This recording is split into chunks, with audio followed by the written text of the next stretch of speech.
Make your day richer than it was before. Got some good times knocking upon your front door.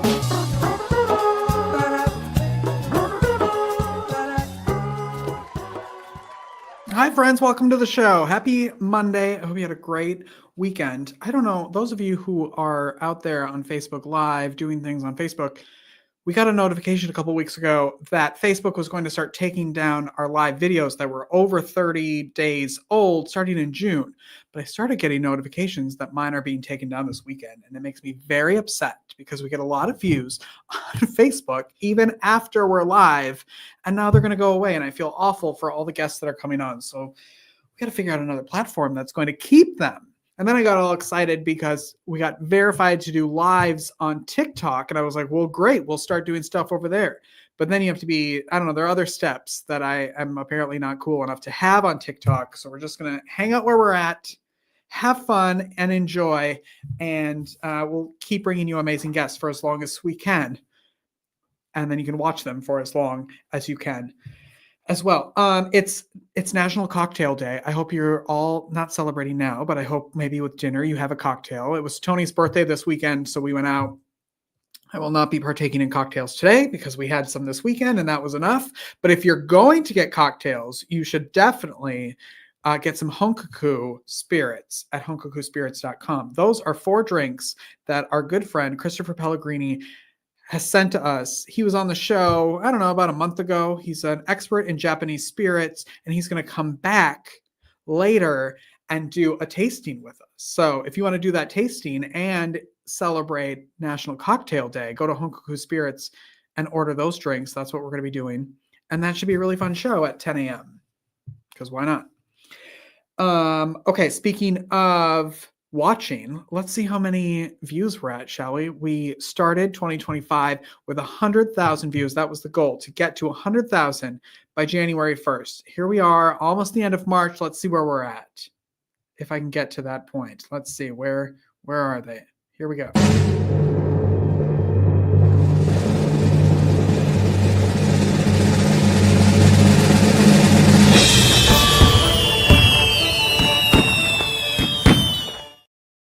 $329,428. We like exact numbers around here. So thank you very much for everybody who watches this show, who listens to the show, who shares the show. Now's a good time to just press that share button and get us to 330,000 by tomorrow, would you? That'd be so fun and so helpful. Also, outside of this show, I don't know if you know or not, but I help other podcasts with their production and editing, and I get to work with Becky on her podcast, Gorilla HR, which if you're in the world of human resources, and even if you're not an HR consultant or an HR employee, if you're an employee or you employ people, you should be listening to this podcast. And it's, of course, available wherever you get podcasts. It's on YouTube, but it's actually audio only. So this is a video, but it's audio. So take a look at the clip from this week. So what are your tips for people around networking? How can we make networking feel better? Well, to your point of being an introverted extrovert or an extroverted introvert, I think that there are a lot of us that kind of toe the line in those spaces and are not just one of those, because I feel the same way. I really love my alone time too, but I also know when it's time to maybe get in a mode to be a little more outgoing, then I can, transition into that space. But networking can feel cringy. And I specifically remember my first experiences at industry conferences and feeling like, my knowledge level compared to a lot of these people who are 10 times more seasoned and have had 10 times more conferences under their belt. Why would they want to talk to me or even find value in listening to this kid talk, right? But you have to remember, for one, that everybody puts on their pants one foot or one leg before the other every day. The Gorilla HR podcast is, of course, available wherever you get podcasts. You can go to gorilla-hr.com for more information on what Becky does. And if you need help with your podcast, send an email to makeyourdayricher@gmail.com and we can help you with that. Hey, before we get to our first guest, I just want to congratulate our number one guests from our guest Can I speak? Yes, I do this for a living. Our guests from our number one show last week, Nancy and Scott. It's called Bad Art and an Enlightened Life. So check that out wherever you're getting this show right now. Okay, let's start the show, shall we? Because we have a great one. So I'm going to shut up and let's begin. Next guest's life took a profound turn at 15 with the loss of a close friend to gun violence. This pivotal moment ignited a passion for creating positive change, leading her on a whirlwind adventure that included a one-way ticket to Stockholm at age 18. From deportation to career changes and a deep dive into branding and marketing, Cammie's experiences have culminated in the launch of Civilian, a bulletproof clothing company blending safety and style. Please welcome the incredible Cammie K. Cammie, good morning. Good morning. Thank you so much for having me. Thanks for being here. I want to say congratulations, but also it comes off such an awful, awful story. How do you make sense of it all? Well, so I live here in Stockholm, Sweden now, but I was raised in the States. I was born in Detroit and raised in Pittsburgh. So when I was growing up, we were doing active shooter drills in school a lot. Did you grow up going to public school? Yeah, I did, but I'm older than you, so we were not doing that. Okay. Yeah, no, but so we were doing that growing up, and that, like, of course, that sticks with you. And if you read the news, that also sticks with you, over and over again. And now have a distance to it, but it's still like all of the gun violence really finds a way to get to me still. And then whenever I was 15 years old, I did lose one of my closest friends to gun violence. And my background is in hairdressing, so we were both in hair school together. And here I am, 25 years old, and I think it really, this is my way of both dealing with it, but also committing to saving as many lives as possible now. And instead of ignoring the news, this is kind of my way of trying to introduce a solution back to the world. So yeah. First of all, you're 25. Yeah. Well, yes, congratulations on the success of Civilian and even figuring out how to do something like that. Can you tell everybody about the clothing line? Yeah, of course. Thank you. So I would love to.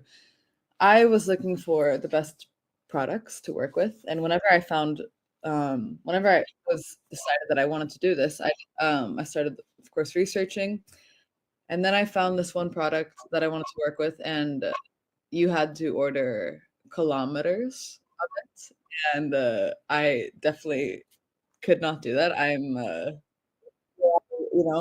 don't have any investors or anything in Civilian, but yeah, long story short, I met the right manufacturer, and we have hoodies, t-shirts, women's shirts. So we have cup sizes and adjustable straps, which are because nobody have been designing for women either. And now we have more women in war and in dangerous situations than we ever have.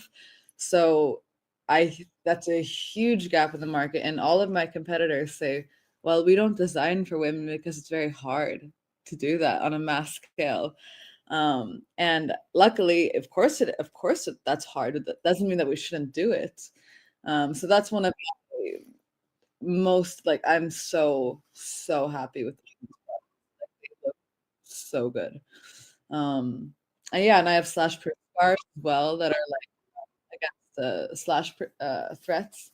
So yeah, this is like clothing, but beautiful. And when people first think bulletproof clothing, they think vests and they think, what police officers wear.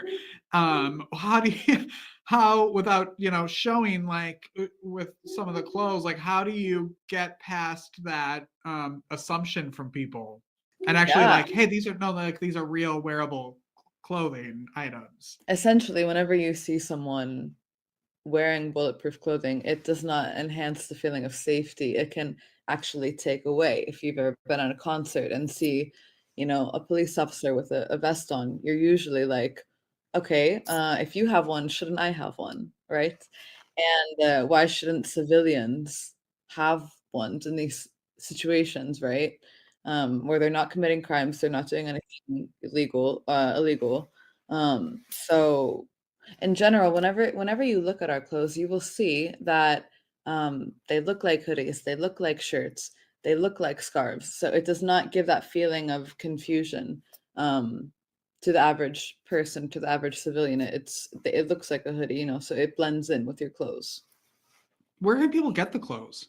On our website, setting up Instagram shop right now as we speak, and setting up partnerships with retailers as well.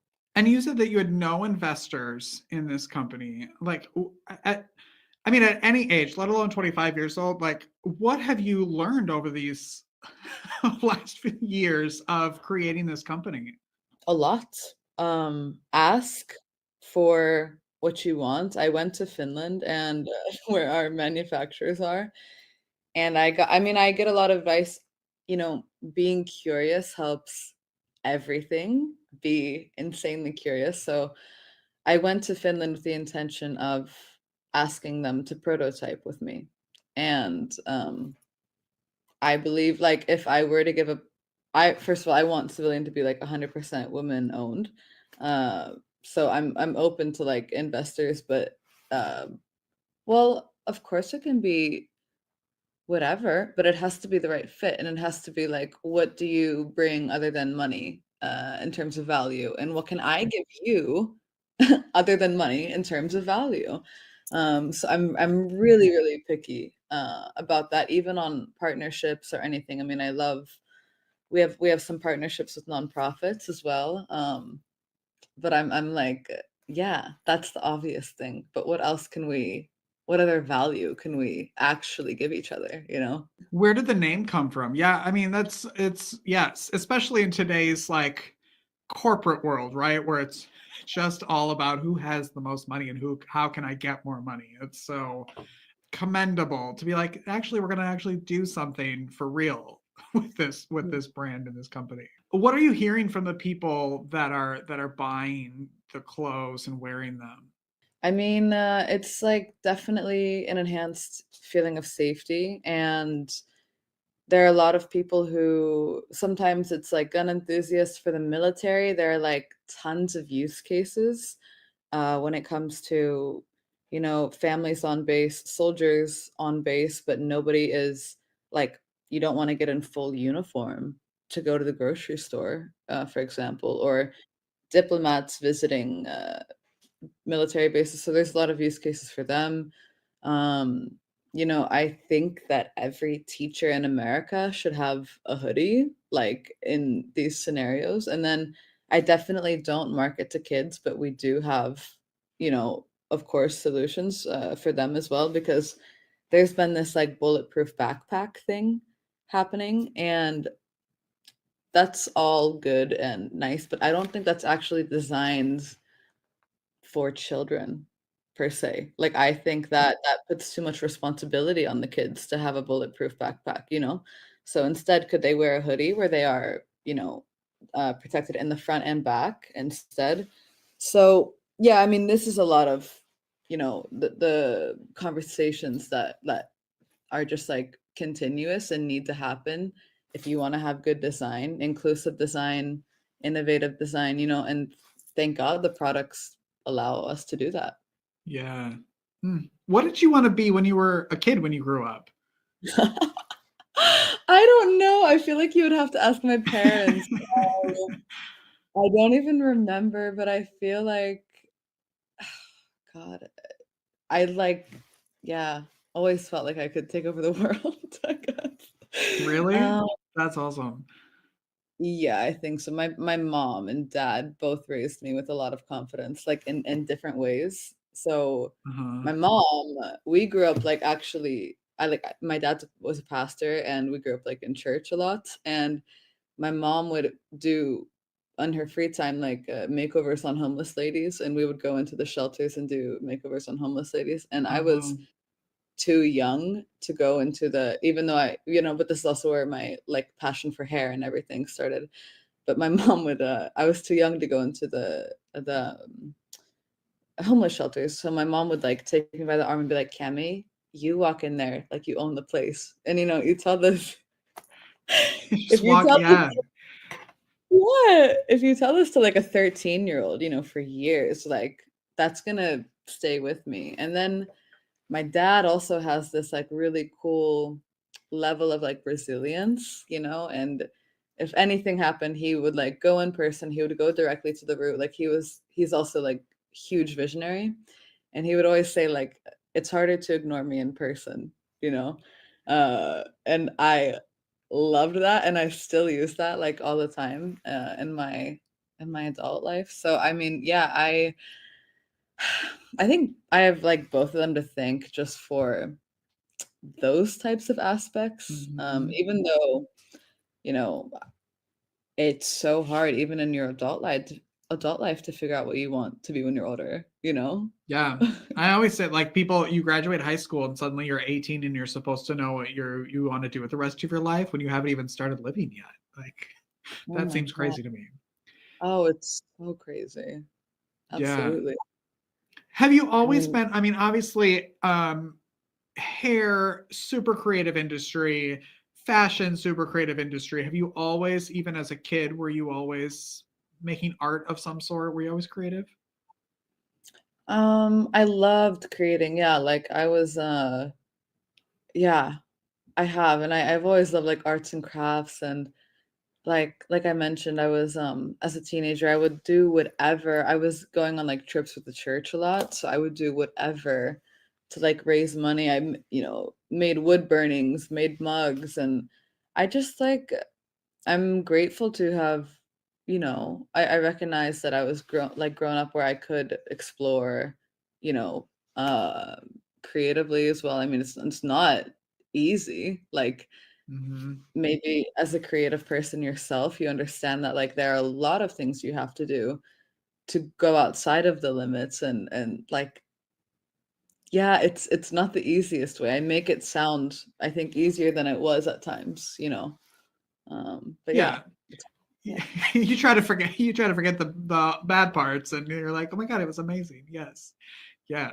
What do you think your Yeah. friend would say about Civilian and who you have become, I think, because of this tragedy?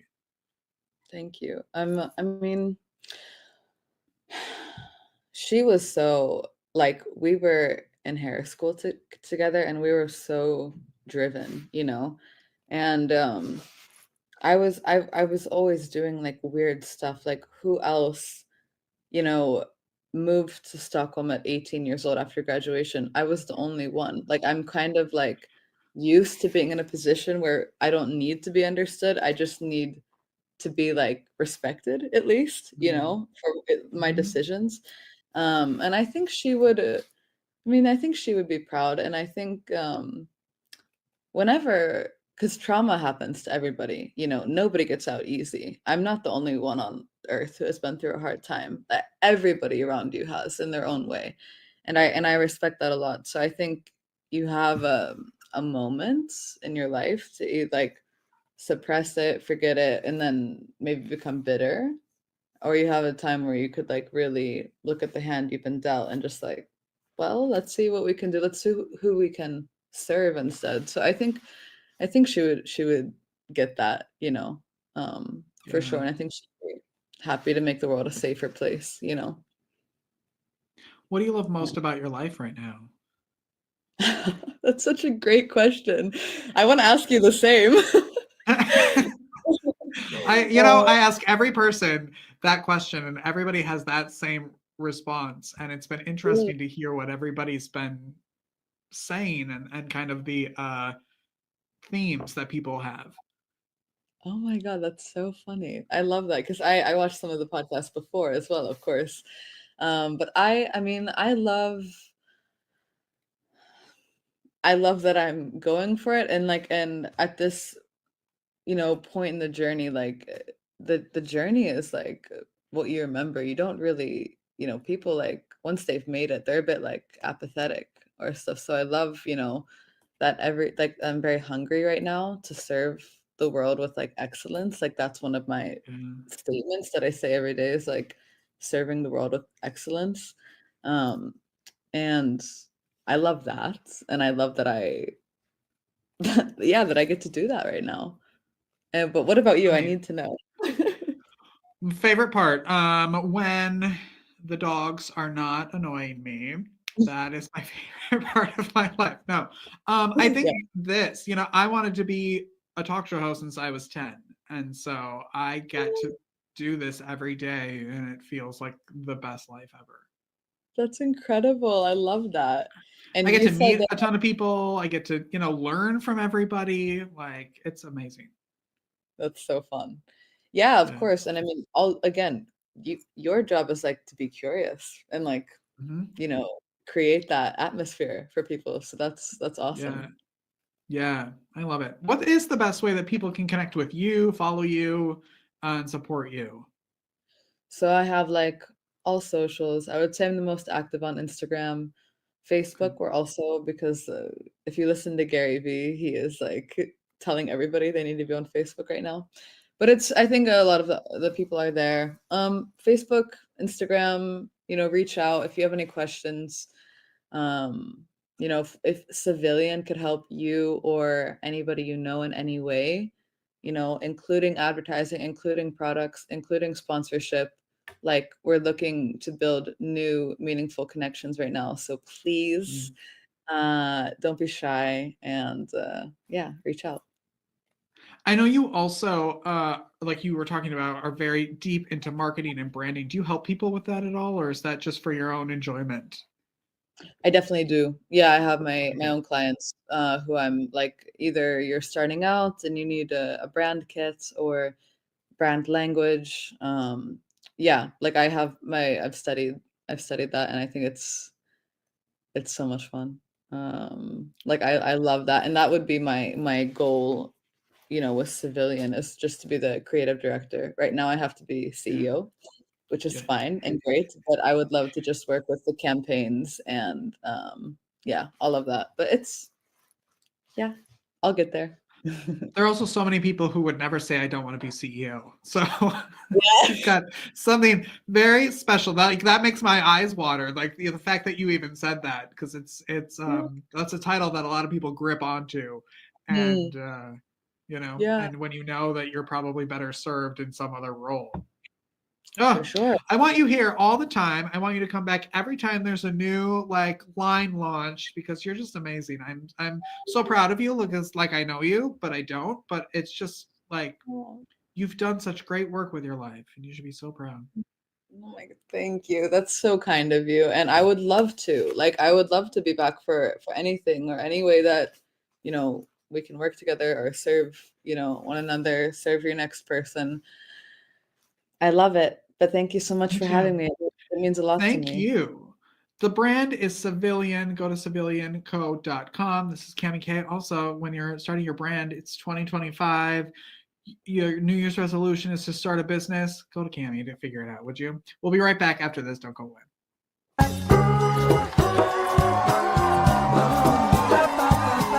Life is difficult. Are you feeling overwhelmed or like you could use a little support for your mental well-being? Visit the Help Hub. It's the most comprehensive and inclusive free online destination for mental health resources, helpful tools, crisis hotlines, and supportive content. Just go to thehelphub.co to find the resources you need when you need them most.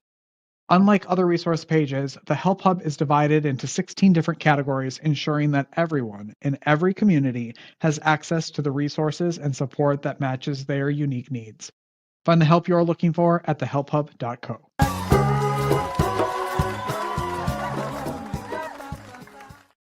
We're back, everybody. My next guest has been captivated by the power of stories her entire life.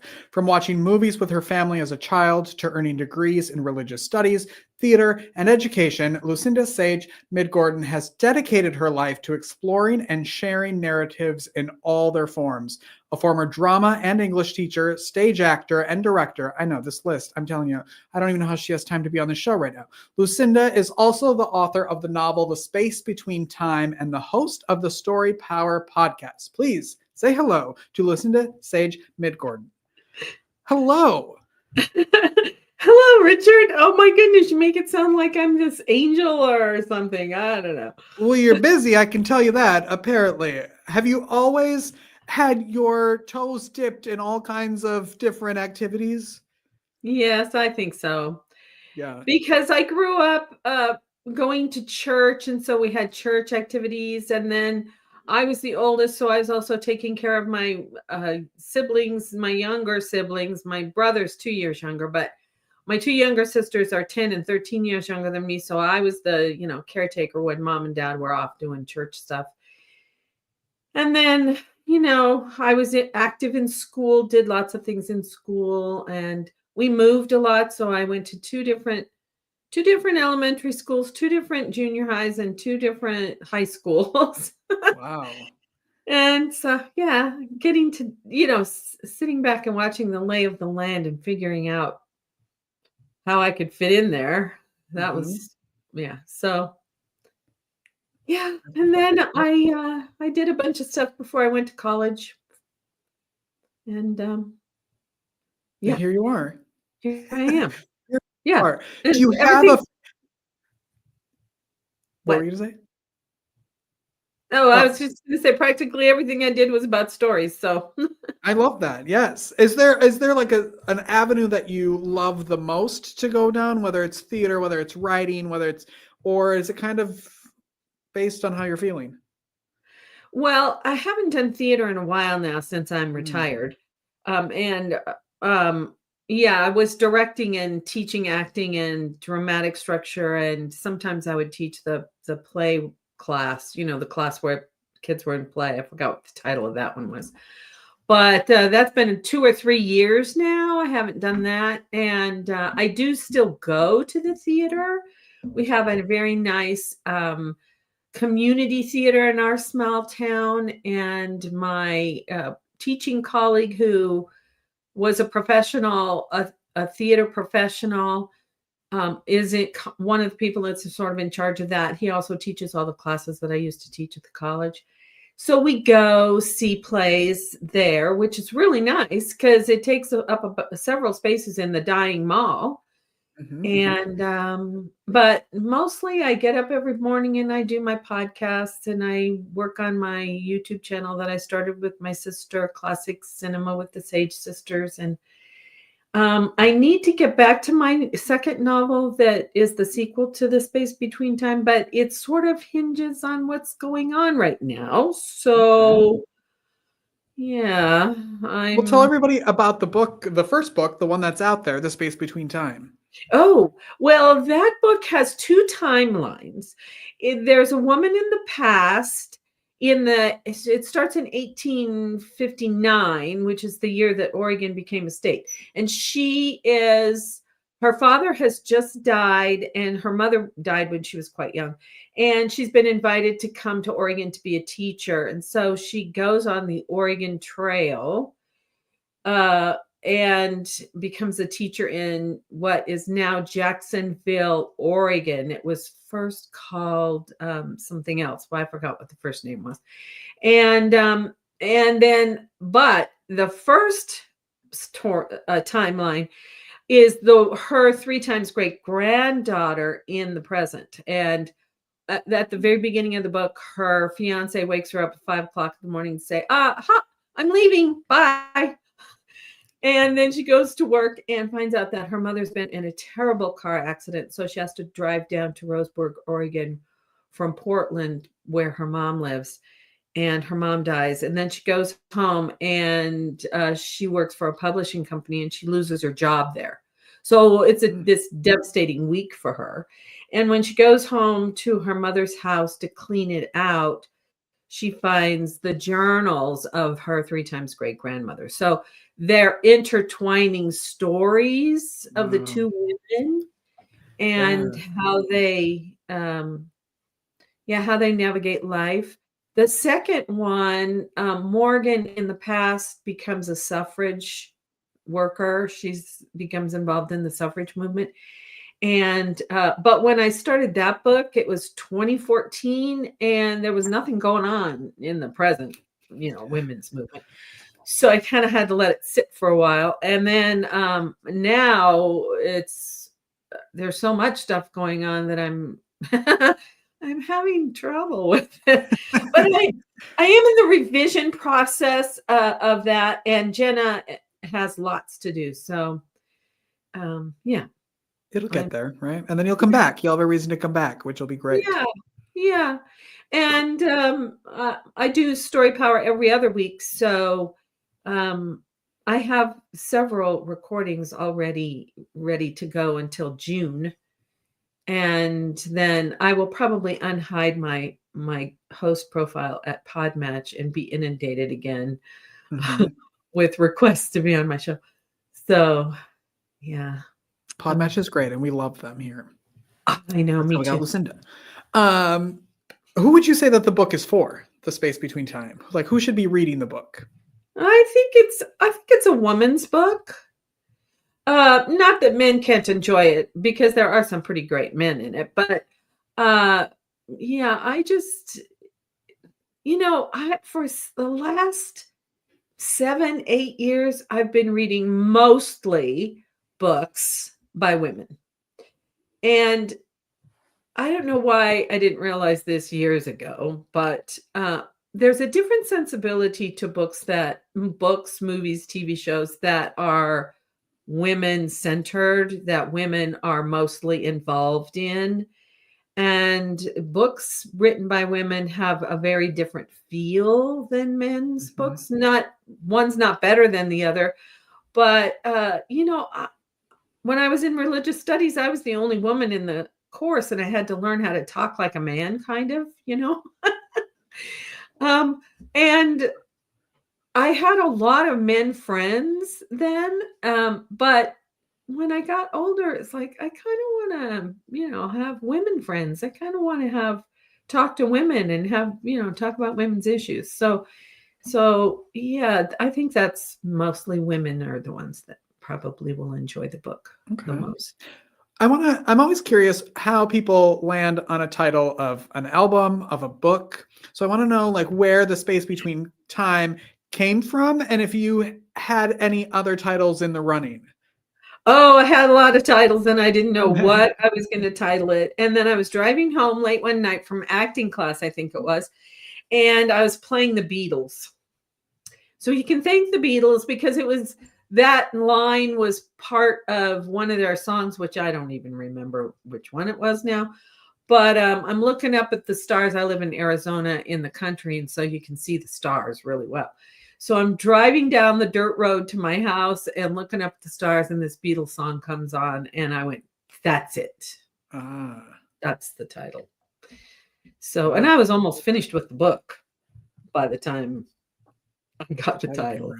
That's so interesting. Yeah. All right. Well, we'll transition now, because you've, like I said, Lucinda has a million things happening all the time. Very creative. Let's talk about your podcast. Story Power. Yeah. Story Power started in July of 2020. And I'd been thinking about doing a podcast for quite some time, because I'd been listening to Anne Bogle's What Should I Read Next podcast, and I loved it, but they didn't talk about movies, and they didn't talk about television shows. And to me, stories is, all of that. And so when COVID hit and we were teaching via Zoom, I said, oh, okay, well, I know how to use Zoom. And I had already learned how to use GarageBand, and I kind of knew how to use the movie app on the Mac. And so I decided I was going to start it, and I thought about it, and Barry helped me figure out Well, all the little things you need to think about. How often are you going to produce it? And, what's your workflow and blah, blah, blah. And he helped me set It's it a up. commitment is what I always tell people. It's a lot. Yeah, There's it a lot is. that goes into it. It's not just press record. I mean, you can, but so it's a lot more Right. than just press record and then publish. Exactly. So when I started it, I mostly just talked to my former students, my colleagues at the college friends that I'd been in theater with or choir with.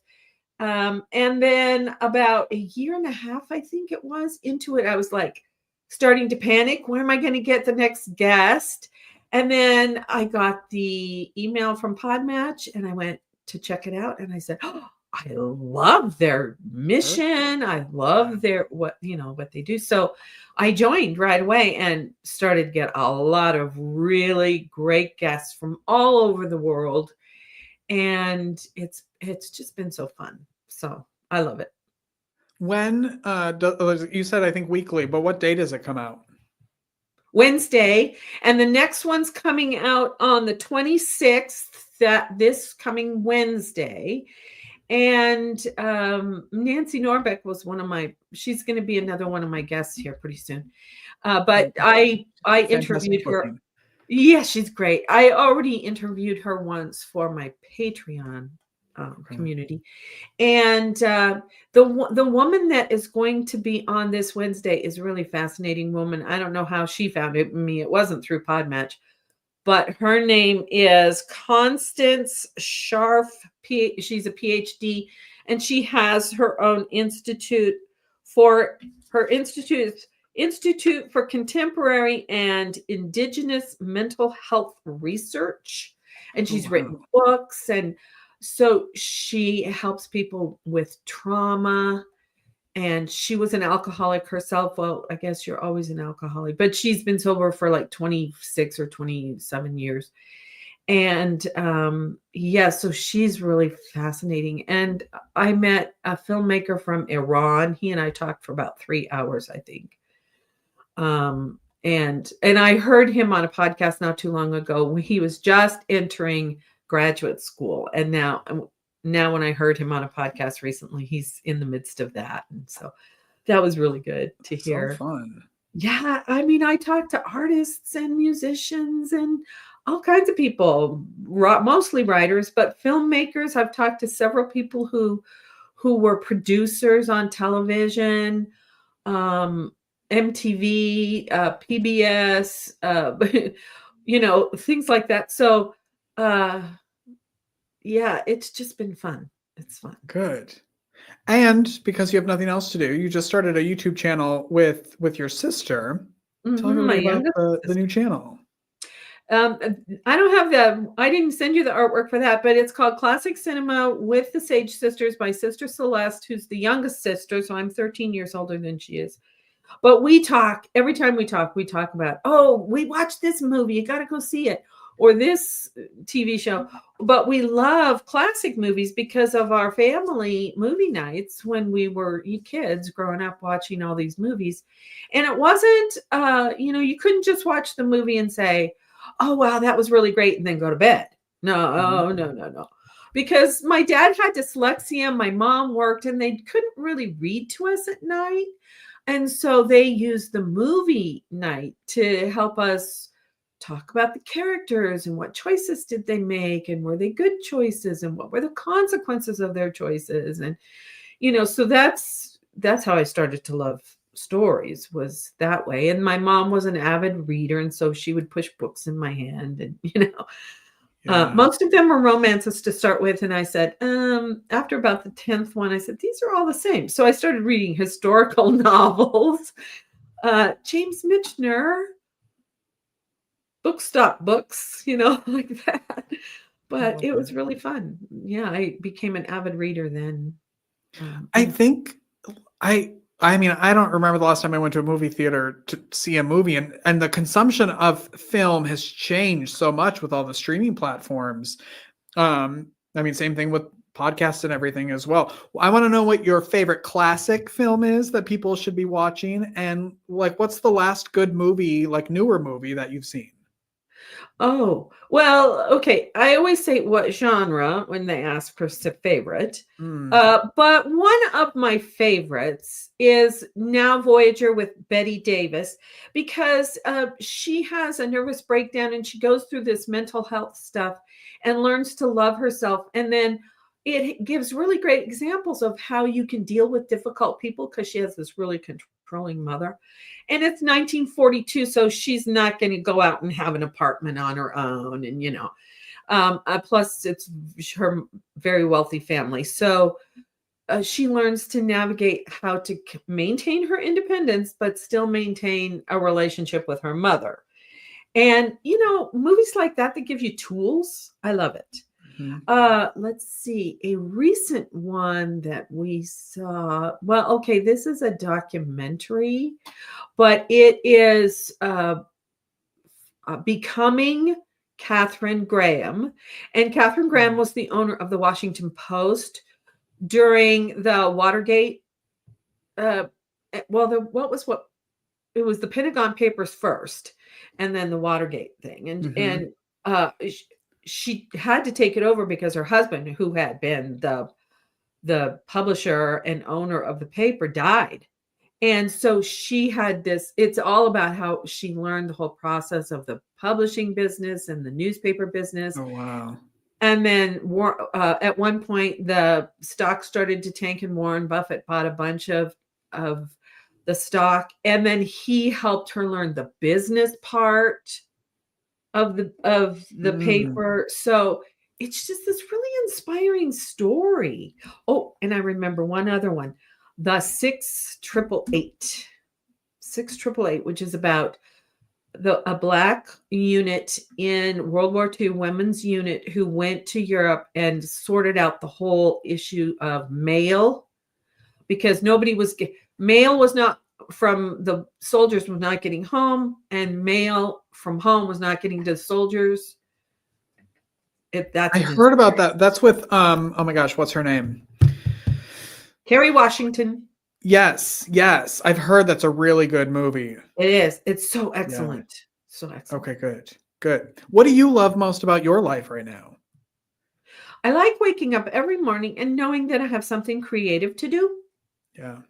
It doesn't matter what it is. It could be, editing the latest podcast and getting it all ready. I was doing that Saturday and yesterday. And then I love talking to my sister about these movies, these classic movies that we've chosen. We've only got 3. Well, we have 2 episodes up, and the third one's airing on April 2nd. And then we're going to record another one on the 5th. So it's very new, but that's fun. And then, and then I try to fit in work on my novel, although I kind of got stopped. And I'm kind of waiting to see how things pan out now, a little bit. But yeah, so I always have, and I have a blog that I post on my website. And yeah. Is that the best way? Sagewoman.life. Is that the best way for people to connect with you?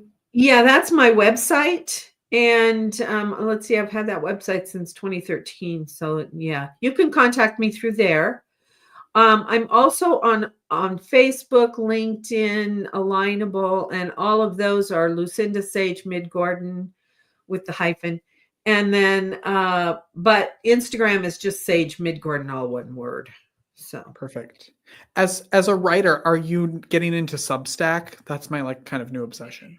Yeah, I do not know. I mean, I'm going to be 72 next month, so kind of, the tech stuff sometimes.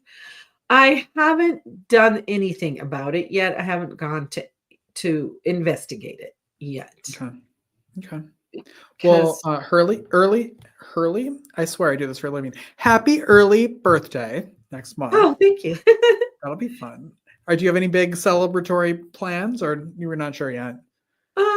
It's just my husband and me. We don't. Everybody else lives way far away from us, so yeah, we probably will go out to dinner or something. Okay. Well, good. Well, please come back when your next book comes out. I would love to have you. Oh, thank you. All right. Of course. You've been a Context. joy. Thank you so much for being here.